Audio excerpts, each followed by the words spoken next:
Hello to Soka family. Welcome to this episode of Two Sisters of a Certain Age Conversations with a Therapist and a Doctor. I'm Dr. Sophia Grant. And I am Judy Grant, licensed marriage and family therapist. Hello, everyone. We are to Soka.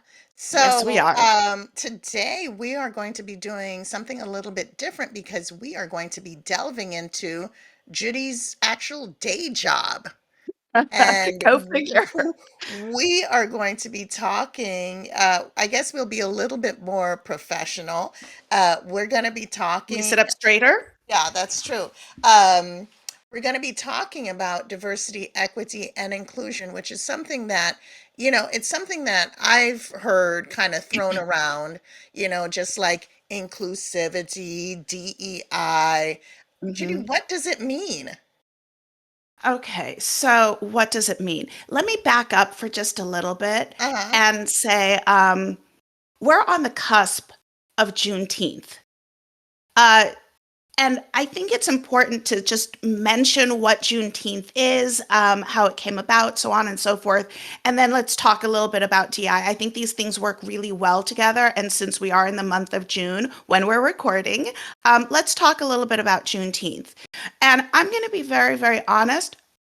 I have Yeah, one thing to say.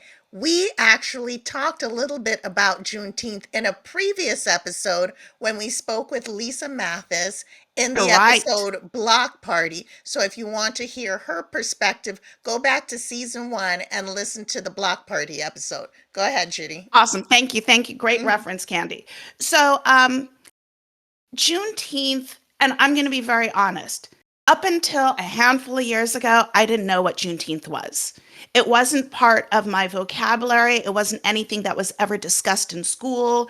It was not a part of the curriculum or in our family did not talk about Juneteenth. Right. And so it came to me much later in life, but when it did, wow, it made so much sense. Candy, what do you know about Juneteenth?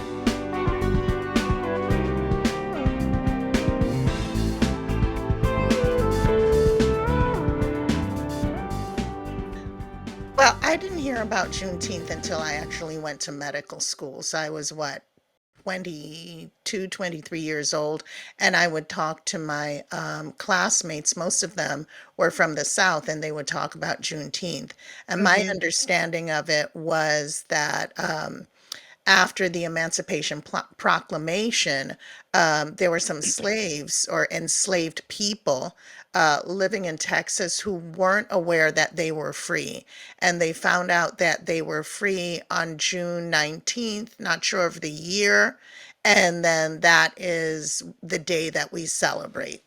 Right, right. So you've got it. You've got it. Mhm. And the year was 1865. Okay. Um, so exactly like what Candy said, enslaved people in the state of Texas not realizing that the Emancipation Proclamation had even happened. So Juneteenth really represents that all enslaved people became free.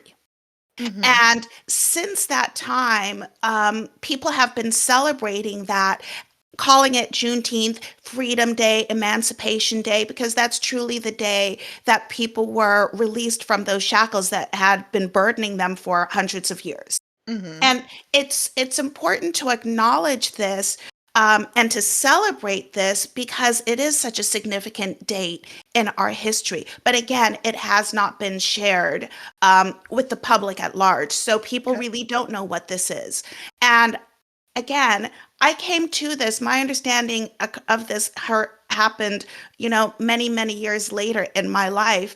But now that it has happened. I'm so aware of it. And I'm very, very happy to say that this has been declared a national holiday in the United States. Now, whether or not people observe it, that's another thing, but it Right. has indeed been declared a national holiday. And I'll tell you a fun fact. This is the second national holiday declared after MLK's birthday. So all of those years in between, and it's Juneteenth. That is a fun fact. Yes, I think there's a nice Okay. balance there between the two, MLK and Juneteenth. Okay. So, All all right. right. So back to your original question about DEI. What is it? Yeah. Well, let's just go ahead and just call it for what it is. It's a hot topic. It is a buzzworthy acronym that people are using. And I think a lot of this came to be in the height of Black Lives Matter, as Hmm. well as the death of George Floyd. I'm not going to say death, the murder, Right. the horror that we witnessed. Right. And so people really were shaken by this, many people, regardless of ethnicity and cultural background, and said, what can we do about um, being more inclusive, teaching inclusivity, eradicating prejudice and discrimination, and how do we incorporate that into our school curriculum? How do we Hmm. incorporate that into the organizations that we work in and in the community? Okay, so what's the difference between DEI and CRT? Okay, so Candy is referring to critical race theory. Okay, Hmm. that is a whole other topic that we could spend hours and hours pouring Yeah. over. But essentially, critical race theory is about teaching the facts when it Hmm. is in regards to racial and social justice issues in the United States. Right. Not whitewashing them, not overlooking them, not ignoring them, but acknowledging the fact that these horrific things have been done, perpetrated against African Americans since the beginning of time here in this country. So the problem that a lot of people are having is that they want to embrace critical race theory. They want our young people to start thinking about it. But there are states in this country who are saying no. You can't discuss critical race theory. Right. You can't address those things that happen in our history because people rather ignore the bad stuff than actually address it and process it. Right. Now, I just want to point out, yeah, people of African descent have been marginalized and treated poorly in American history. But we have company. We have the Japanese internment, and let's not forget the native people who were here who were separated from their family. Their culture was deconstructed, they were whitewashed. So CRT applies to all minority groups and the history they have had in the United States. Absolutely. And thank you so much for bringing that up because you're right. It's not just about African American population. Hmm. Um, there have been a number of other races and cultural identities that have been squashed throughout history simply because those in power don't want to acknowledge the horrors that they perpetrated against these other people. Yeah. So, how do you employ DEI, or what do you do? Do you just go in and just say, I'm black, look at me, love me, I am a woman, I'm valued? How do you do that at work? How do you make other people feel included, people who don't look like you? And how can we, kind of try and do that in our workplace and in our day-to-day lives? Right. So many good questions, heavy questions, but let me address this aspect first. We need to start having these difficult conversations and we need to continue the difficult conversation. It's people feel like, oh no, we're not supposed to talk about race, right? We're not supposed to talk about sex, money, religion, politics. Definitely not supposed to talk about race. But how are we going to move forward if we don't talk about I race? know, I Things know. will remain status quo. So you Right. need to learn to get comfortable in the discomfort. You need to learn to be curious about your coworkers, about your community.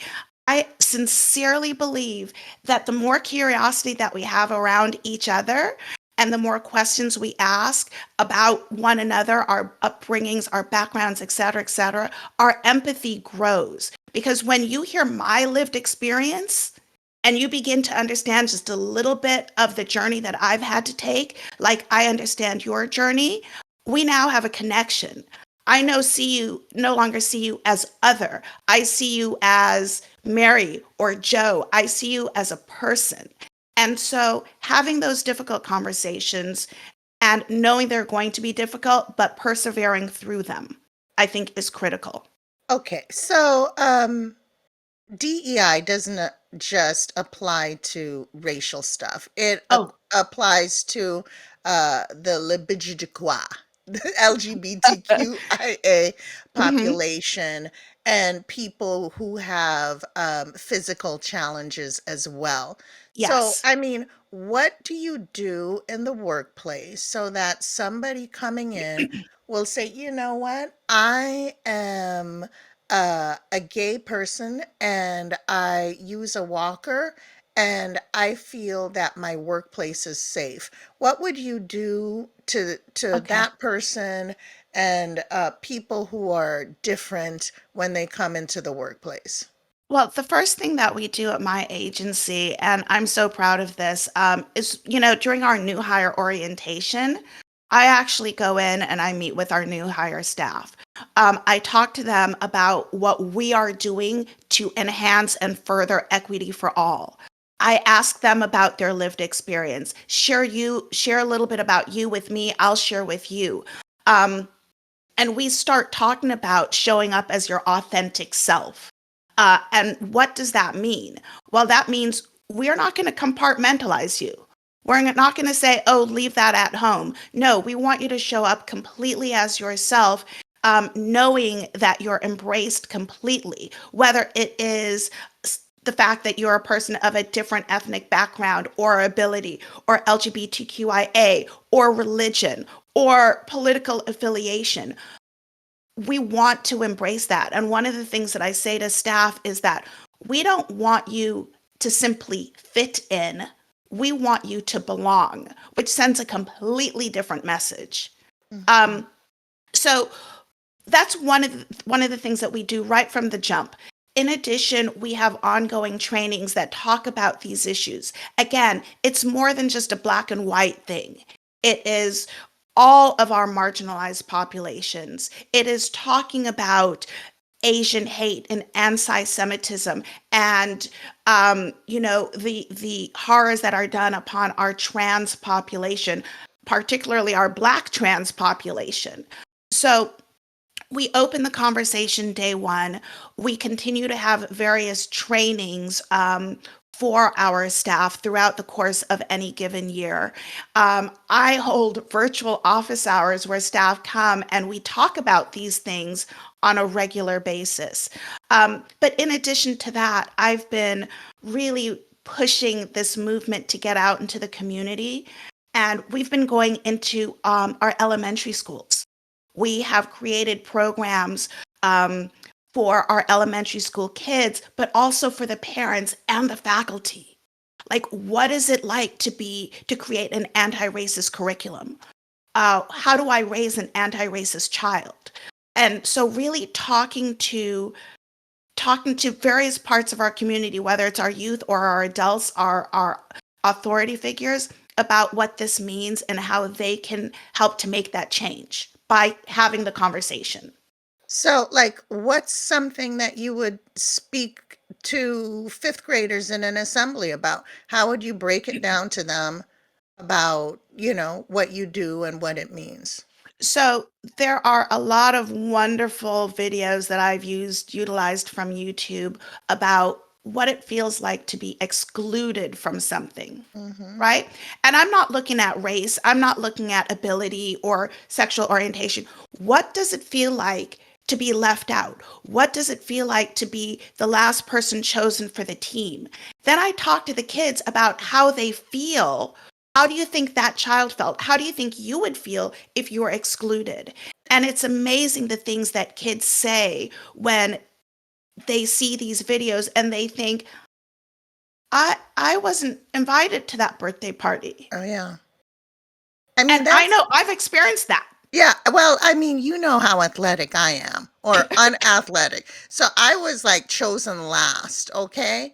And I am in my mid 50s, and that feeling of being different, of people looking at you with Right. because you don't have the abilities of other people.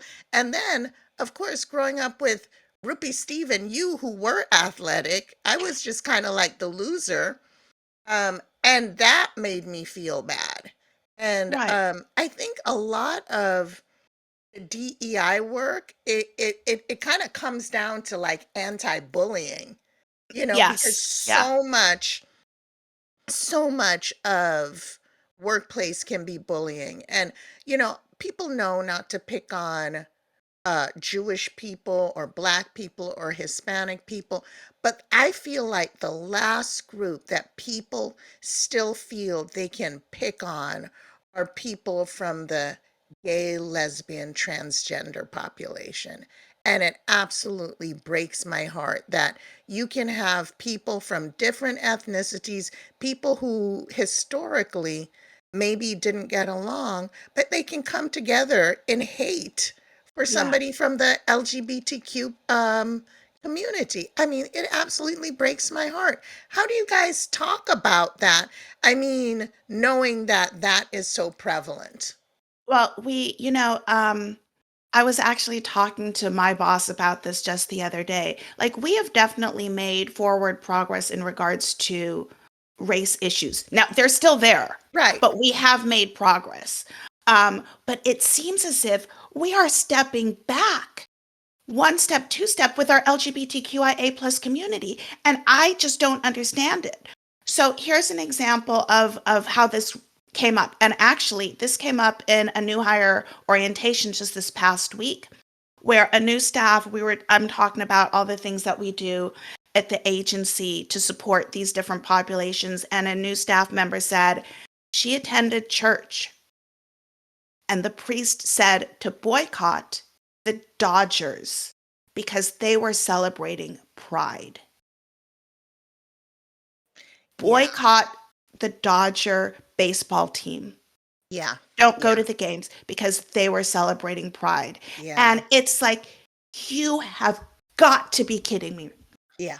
Yeah. And she is like looking around thinking, are other people buying this? Because this is absolutely It's BS. crazy. It's crazy. So, It's crazy.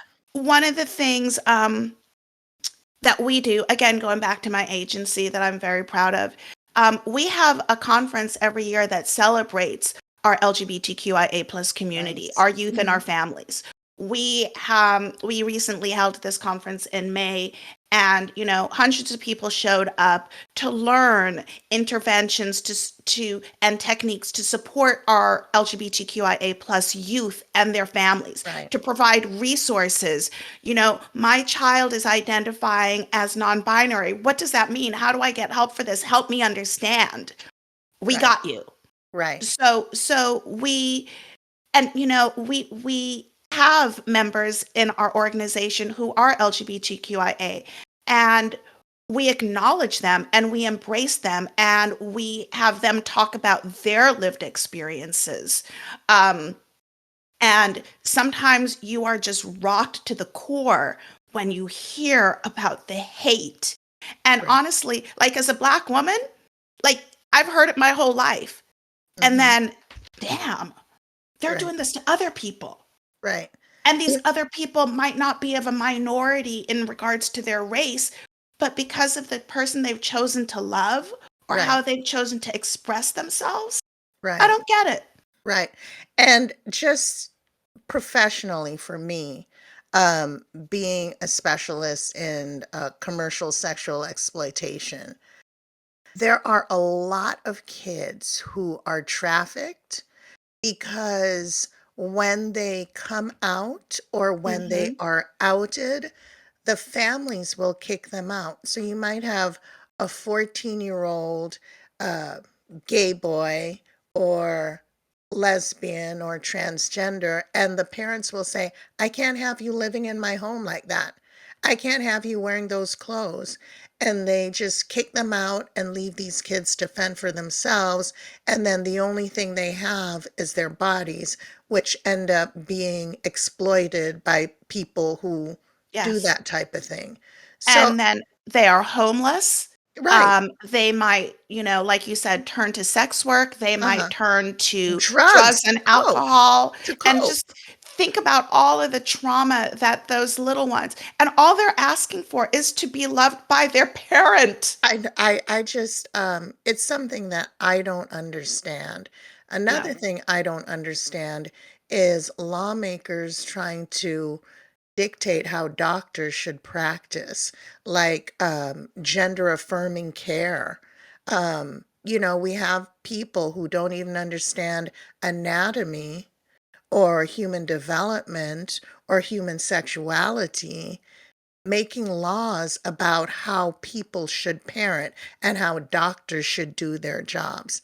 I don't feel like these things should be political, but it's Mm-mm. like you have a faction of people united in their ignorance and they want to perpetrate the hate against people who they don't know. And Right. I'm shocked by how many people will have an opinion and then maybe they are personally affected. Maybe a child will come out and then they'll change their tune.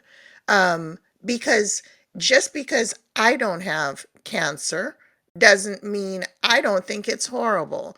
And just Right. because Right. I don't have a gay child doesn't mean that I shouldn't be able to relate to other people. Right. I I don't get it. So okay. So you have a work situation. Mm-hmm. And then somebody's like in the bathroom, you have a few stalls, somebody's on the phone, and then you hear somebody on the phone say the N-word, you come out of the bathroom, you wash your hands, you realize this dude is in the cubicle next to me. Mm-hmm. If you are the Mm-hmm. person who heard that at your organization, what would you do? What should that person do? The person Well, who heard it. so I would want that person to call me or Mhm. call their supervisor and have that conversation, Mhm. because we say it over and over again, that sort of behavior is not tolerated. It is not tolerated. You hear me? And so I've had people call me and talk about situations that they've experienced, and or go to HR to talk about these things, because now that I'm doing it every day, they know that this is something that they can address, and it's just out there to be discussed. So I think people feel more comfortable, more confident in going to their supervisor and saying, I just heard Jim say such and such in the bathroom. And Mhm. so we've really opened the door for those sorts of conversations and to report any of that inappropriate behavior. Okay. All right. So you have a safe organization. What you mentioned equity. What is the difference between equity and equal? Okay, so for years and years and years, people have been talking about equality, right? And it Mhm. sounds great, and we all Yeah, want equality, right? We want right. equal rights. We want women want to vote, equal rights. But equity is different. So I'm going to give you an example that I use.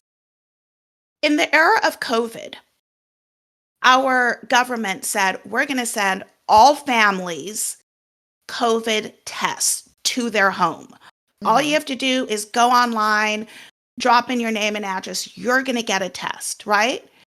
Everybody got three tests. If I'm not, or was it four? Three tests, I believe. Mhm. I can't remember. I can't remember. Everybody got three tests. And that is equality, right? Right. Yeah. I'm not getting any less than this other person. My neighbor and I, we got the same. That is true equality. But is it equitable? If it was equitable, the government would have recognized that some families consist of one, some families consist of eight. And so when you're thinking about equity, I'm thinking in this example, our government could have used our census to understand who's in what household and send the appropriate number to each household. Because for me, I have a family of five. So two of us weren't going to test. I Right. now need to go and buy those additional tests. For the family of two, they have an extra test sitting there that could have Right. come to me.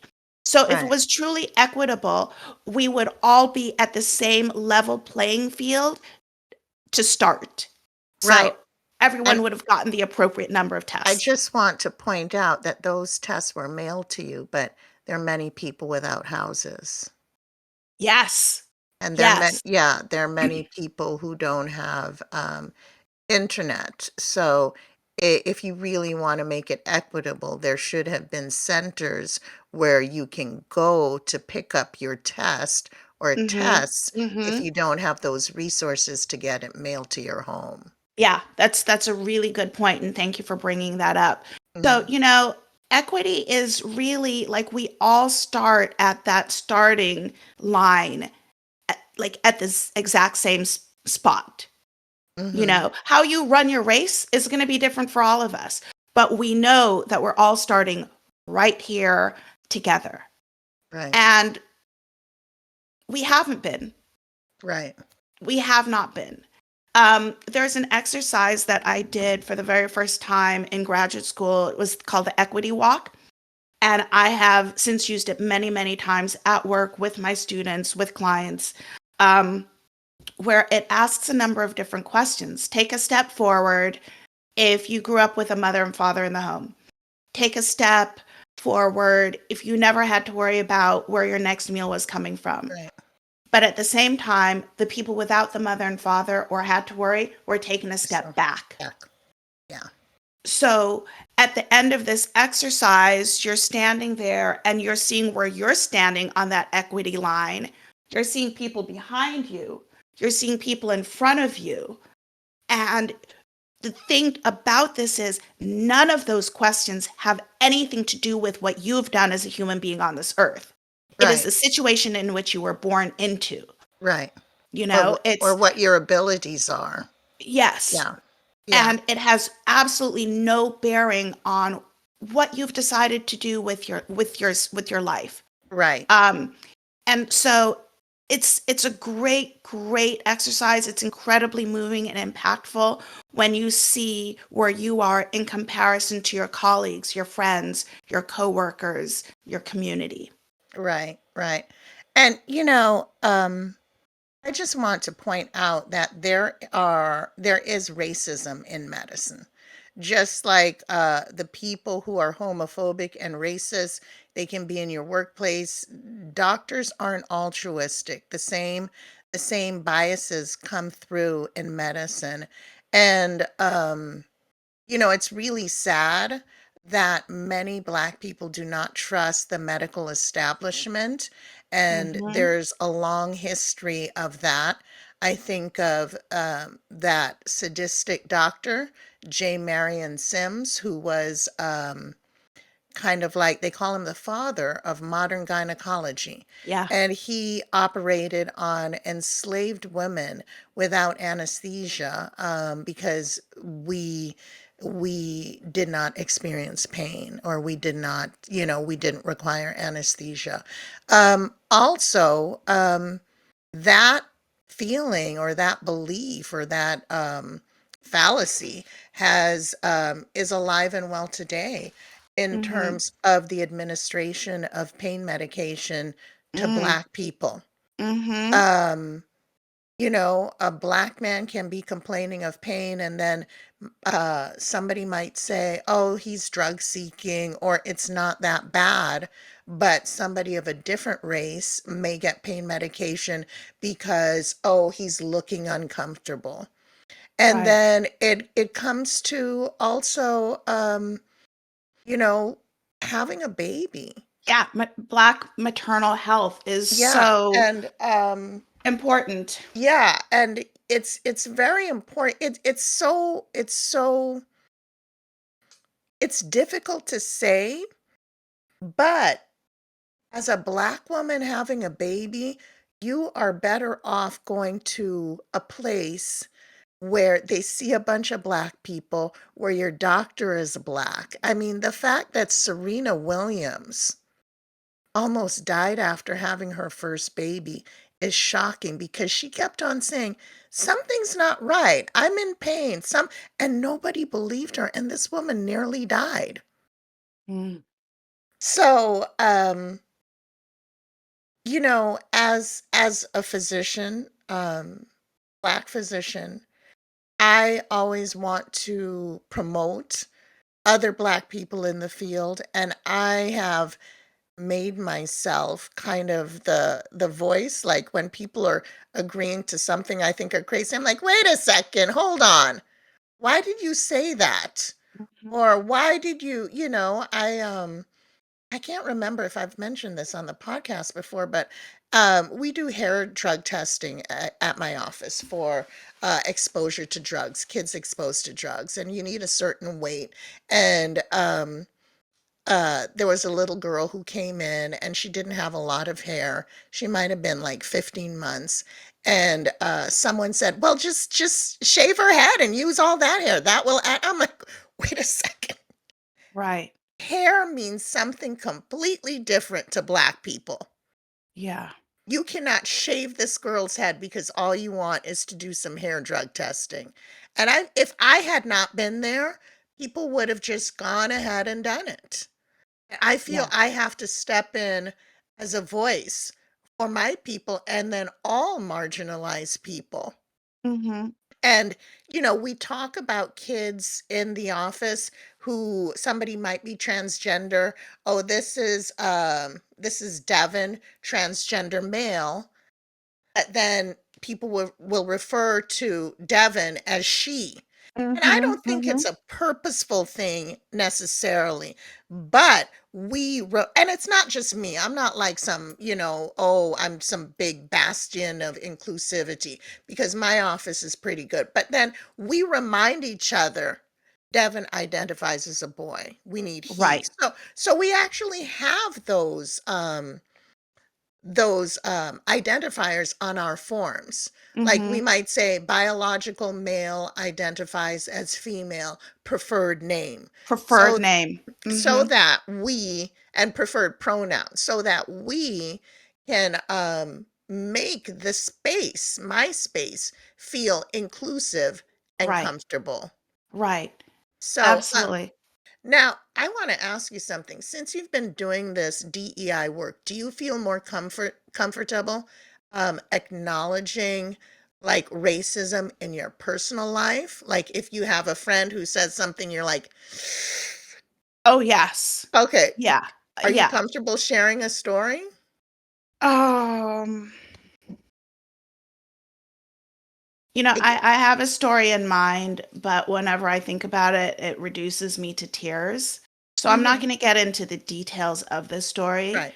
but what I will say is, in the moment when this thing happened to me, I was shook. Yeah. Um, my husband and I were out. Somebody said something to me, and we left. We got in the car, and I was just sobbing, sobbing. Hmm. And like I've mentioned, my husband is white, and I told him what was happening, and he knew. He knew before we even got into the car that Hmm. such something was said that was offensive to me. And he actually opened up the conversation Hmm. with the other person, and then I joined the conversation and I shared my thoughts and my feelings about it. And I don't think it was done like consciously to offend me. No. Hmm. I know that that was not the case. But I know after that experience, they are much more careful with what they say and how they say it, Hmm. and need to be much more cognizant of who is around them, Right. um, when they say these things. And it was it was a good experience, for me to learn how to deal with this like personally, Hmm. with somebody that I care about, and hopefully it was a good experience for them. But I can tell you, I'll never ever forget it as long as I live. Right. But you know what, Judy? It's like this tokenism because maybe this person felt comfortable saying that around you because you, Judy, you're not like other Black people. Mhm. Like, oh, you're so articulate, oh, you're educated. What I'm saying doesn't apply to you. So Right. you shouldn't feel offended. Yeah. And it's just like, are you kidding me? Yeah. I was born black. I don't care if we come from different social stratas. I'm always gonna be black, Yeah. you know? Um, yeah, it's really hard when it hits home and it affects you Absolutely. personally. And Absolutely. yeah. I want to share an example of something a couple months ago that happened. I sit on a round table with a number of different professionals working to eradicate any sort of disparity in our child welfare system. So a case was presented about a mother, and lots of details. But one of the things that this social worker mentioned was that mom had put like drinking alcohol on their child. Hmm. And they thought, like, is she crazy? What is she doing? Um, you know, and I had to Were they say, Jamaican? well, so I raised my hand and I said, hold on just a second. In our Jamaican culture, when we're ill, we use Rum. rum Rub it and on the we head. Mhm, wash our bodies and smell the rum mhm. because we believe that that will, especially for fevers, Reverse. pull the fever Right, um out of the body. So I said, you need to check in with mom to figure out where that came from for her, right, because that right, could be just a cultural thing. She is not right, neglecting, she's not abusive, she's not anything to this child. She is right. doing that something that That's an has act been of love. It's an act traditionally of done. love. But if I wasn't on that call, Right, people would have thought this mom's crazy. right. And that is why everybody needs to be at the table. Everybody. Like, you can't have a product for women and men are the only people developing it. Right, You can't be marketing to black people and not have black people. Or even if you don't want to market to black people, you don't want to put out something that's offensive to black people, right. gay people, native people, you know? Yeah. Everybody needs a seat at the table, and that is when you need that's the beauty of diversity, is Mhm. when you have everybody who are strong enough, the person is strong enough to say, "Wait, I don't agree with that. Let me tell you my," then maybe people will pull back and say, "Gosh, I never thought of that." I never thought of that. So, like, all of these things that we're saying are about inclusivity, how to treat people with common decent respect and understanding, with compassion, with empathy. And if you employ those attributes, you will create an inclusive environment for your students in your classroom, or for the people at work, for the people at the supermarket. And when you see an a racist, prejudicial, discriminatory act, stand up and be that person to be anti-racist and say, this isn't right. You people need to stop. Because anti-racism, for those who might not be aware, is not only believing and thinking that you're not racist, it's acting upon it. So when you see racism occurring, you have the fortitude to step in and say, this is not It's okay. not right. Yeah. And so that's what we want to create. And it's not just it's anti-racism, yes, but I also see that when I'm supporting and I'm um, allying with my LGBTQIA plus community, Mhm. when I'm supporting my community who are Asian or who are otherwise abled bodies. So you need to stand up and say, that's not okay. Right. Right. That's not okay. Right. You know what, Judy? I remember when I was doing my fellowship in Oklahoma, my kids took the bus to school, and Haley, my eldest, was on the school bus, and the school bus driver described her as the little black girl. And and she was what, fifth grade? There were kids on the bus in third grade. Her name is Haley. She's not just black. And I thought it was beautiful. It really was beautiful. And then my neighbor's child was on the bus and told her mother. And then my neighbor actually called down. They called where they parked the bus and the bus drivers are, the bus barn. to complain about this bus driver. That is anti-racism That is right there. anti-racism. Yeah, Yeah. so not just going along with the status quo, not just not wanting to make waves.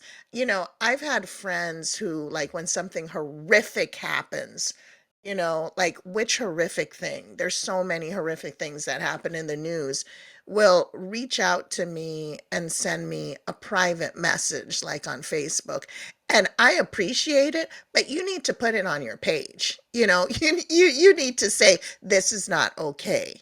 You Right. know, Right. you can't do. There's certain things that you might feel uncomfortable doing it publicly, but you serve it's a greater good to do it publicly than to reach out to. I appreciate it, but then Yes. stand up. You Right. know, like Yeah. like I will mhm. say, Candy, that when we do stand up, we need to be mindful of our surroundings. We need to be mindful of what's happening because we also don't want to put ourselves in harm's way. Oh gosh, no. So be cognizant of that. Assess the situation before you jump in.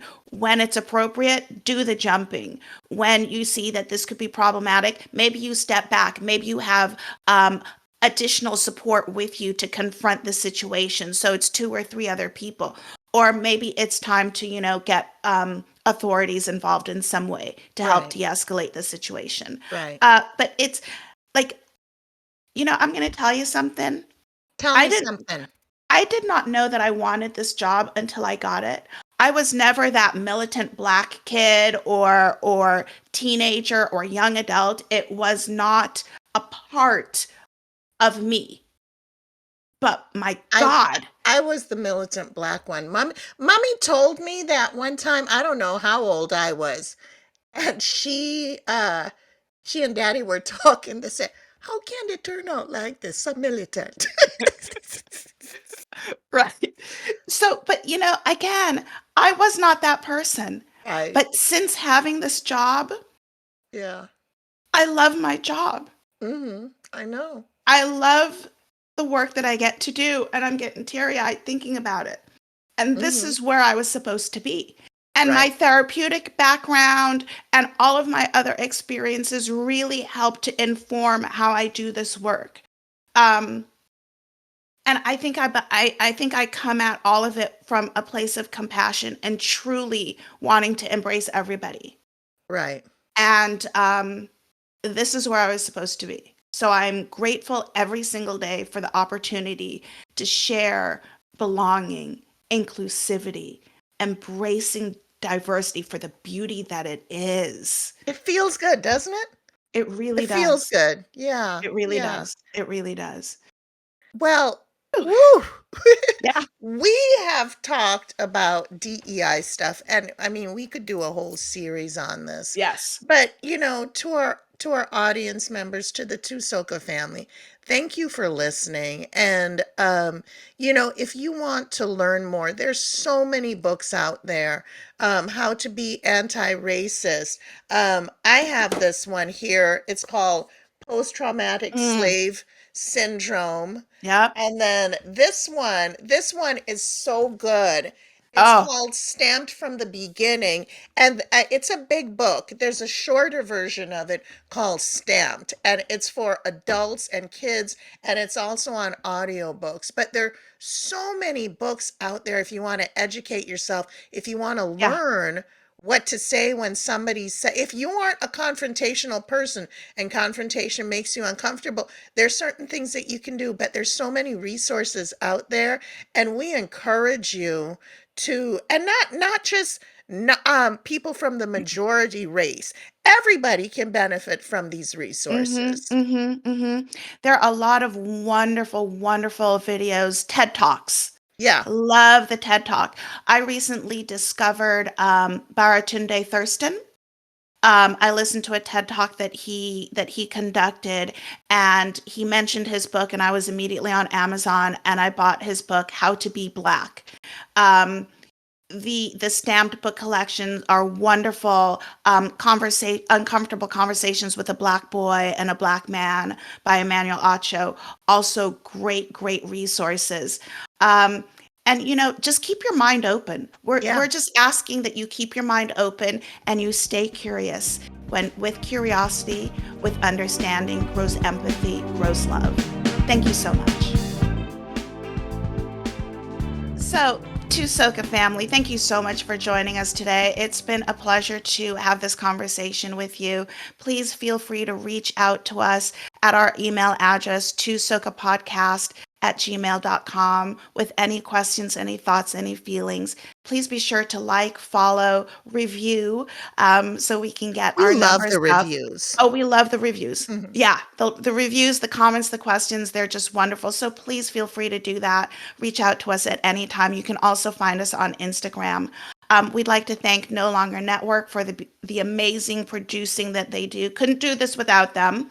That's for We'd like sure. to thank our Uncle Keith for our theme music. And we just like to thank you.